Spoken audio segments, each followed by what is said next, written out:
des jeunes plants de tomates que l'on va cultiver dans des conditions extrêmes, mais qui ont certains avantages. Vous pensez que c'est possible? Eh bien oui, et je vais vous le montrer ici en vidéo. Bonjour à tous et ravi de vous retrouver dans cette vidéo où je vais vous montrer que malgré le fait que les conditions sont extrêmes, on peut cultiver des tomates de façon correcte dans des pots en attendant la plantation au mois de mai, que les 5 glaces soient passées. Mais qu'est-ce que j'entends par conditions extrêmes? Vous avez peut-être une maison qui ne sait pas accueillir des pots contre une fenêtre et donc vous ne savez pas les garder dans la maison à partir du moment où vous les semez jusqu'à la plantation en extérieur. Et peut-être n'avez-vous pas non plus de véranda dans laquelle les plantes ont la chaleur, la lumière, l'arrosage et donc les conditions sont correctes et favorables à leur bon développement. Eh bien, dans mon cas, je sème mes tomates au début du printemps, donc vers fin février, début mars. Je les sème en véranda chez mes grands-parents, autant en bénéficier car il y a la chaleur, l'humidité et la lumière pour une bonne germination. Mais après, je n'ai pas envie de dépendre de mes grands-parents. Donc, une fois que les semis sont assez grands pour pouvoir être repiqués, je les repique dans des pots individuels, comme ici. Et une fois que c'est fait, eh bien, je vais les mettre en serre froide. Ça peut vous faire peur, mais je vous assure que si c'est fait correctement, je vous garantis que vous allez avoir de beaux pieds de tomates. Déjà, selon la région où vous vous trouvez, il y a des possibilités ou pas. Ici, nous sommes en Belgique, précisément du côté de Mons. Les conditions au début du printemps sont plus ou moins, on n'est pas à l'abri d'une saison mauvaise, on a des températures qui sont proches des 0 la nuit. Donc, en serre, on peut compter un écart de 2 à 3 degrés. La serre froide, c'est bien pour quelle raison?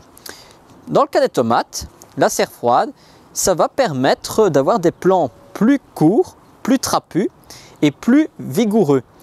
Là, ça peut paraître paradoxal, mais quand vous les mettez dans votre maison ou dans une véranda ou même dans une serre chauffée, qu'est-ce qui se passe? La plante a tout ce dont elle a besoin, mais le problème, c'est qu'elle monte très vite, elle file. Et donc, si on ne les repique pas à temps, on a très vite un plant qui est très fébrile et qui peut casser au poids du vent. En revanche, dans la serre froide, je n'ai pas ce problème-là, car les températures sont très basses, sauf quand on a des journées bien ensoleillées où là la serre elle chauffe. Les températures basses permettent d'avoir un plant qui va se développer plus lentement et donc qui va être plus trapu, plus petit et renforcé. Il va être plus robuste.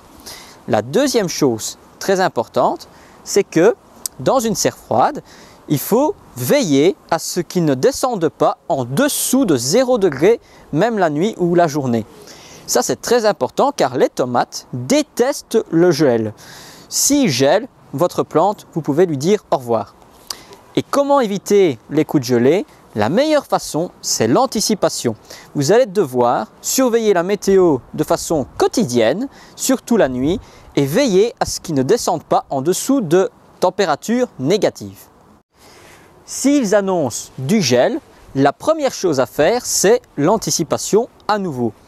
Deux raisons possibles.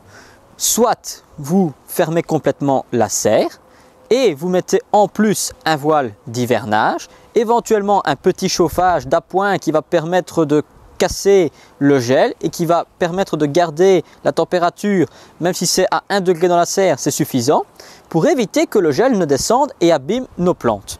Et la deuxième chose, si vous avez peu de tomates et que vous savez les rentrer, éventuellement durant cette nuit-là ou les nuits qui arrivent, les rentrer dans une pièce pas forcément très chaude, mais à l'abri du gel.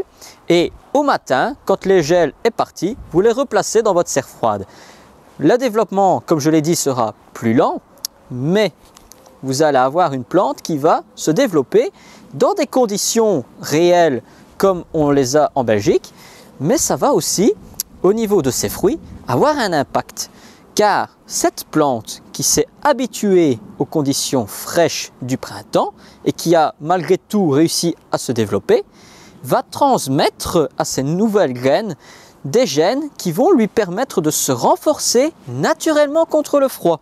Ça ne veut pas dire que l'année suivante, vos plants seront résistants au gel. Il va falloir encore de nouveau faire attention. Mais l'année suivante, vous allez refaire des semis, vous allez les repiquer en serre froide et là, vous allez remarquer que les plants ont plus de facilité à s'habituer et à s'enraciner et à pousser. Et c'est un fait car ça fait des années que je fais ce procédé et je remarque que d'année en année, les plants ont beaucoup plus facile. Maintenant, il ne faut pas oublier plusieurs choses. La première, si vos plantes, malgré le fait que vous le fassiez chaque année, ne se développent toujours pas ou moins que d'habitude, c'est parce qu'il y a peut-être un manque de lumière ou de chaleur. La lumière, on peut remarquer par rapport à l'année passée, donc en 2022, les températures étaient bonnes, on a eu beaucoup de lumière au début du printemps, les plants de tomates ont explosé même en serre froide. Cette année en revanche, il fait beaucoup plus frais et il y a moins de lumière. Et je vais vous montrer la différence en photo, vous allez voir que le développement est complètement différent. Mais ça n'empêche pas que ça permet d'avoir des plantes plus robustes. Une chose qu'il va falloir faire très attention dans le cas où vous faites ceci, c'est l'arrosage. Car l'arrosage est complètement différent qu'en intérieur. En intérieur, température agréable, conditions bonnes, la plante va pomper beaucoup plus d'eau que si vous les mettez en serre froide où elles vont avoir plus de difficultés à se développer et donc vont consommer moins d'eau. Et ça, c'est le plus dangereux dans le cas d'une serre froide, c'est surveiller l'arrosage. Si vous arrosez de trop, votre mode va être trop humide et votre plante va pourrir littéralement à cause de l'asphyxie du sol. Donc ça, c'est le plus important. Une fois que le mois d'avril arrive, vous allez voir que les plantes vont se développer beaucoup plus vite. Elles vont grandir et là, vous allez arroser beaucoup plus qu'au mois de mars. Et outre l'arrosage, une chose très importante, même si la journée il fait 10 degrés, ne pas hésiter à ouvrir la serre pour aérer, car une fois que vous allez arroser, même si c'est pendant le repiquage, le fait de fermer la serre complètement et tout le temps, il va y avoir une certaine humidité dans l'air ambiant, ce qui peut favoriser l'apparition de certains parasites comme les pucerons. Et en même temps, le fait de laisser fermer, l'humidité va rester, le pot va sécher moins vite et vous allez avoir des plantes qui vont de nouveau avoir des problèmes au niveau de l'irrigation. Donc la journée, surtout s'il y a du soleil, vous ouvrez complètement. S'il fait venteux, éventuellement, vous laissez fermer. Mais il faut de temps en temps aérer, c'est très important pour un bon développement et pour avoir un air ambiant sec. Alors voilà, j'espère que cette petite vidéo vous aura aidé pour faciliter vos cultures malgré le fait qu'il fasse moins bon. Car je vous garantis que les plantes de tomates, elles sont encore petites, elles sont plus lentes au développement, mais au final, elles sont beaucoup mieux et elles sont habituées à notre climat. Alors voilà, j'espère que cette vidéo vous aura plu. Avant de nous quitter, nous allons comme toujours passer à la question verte.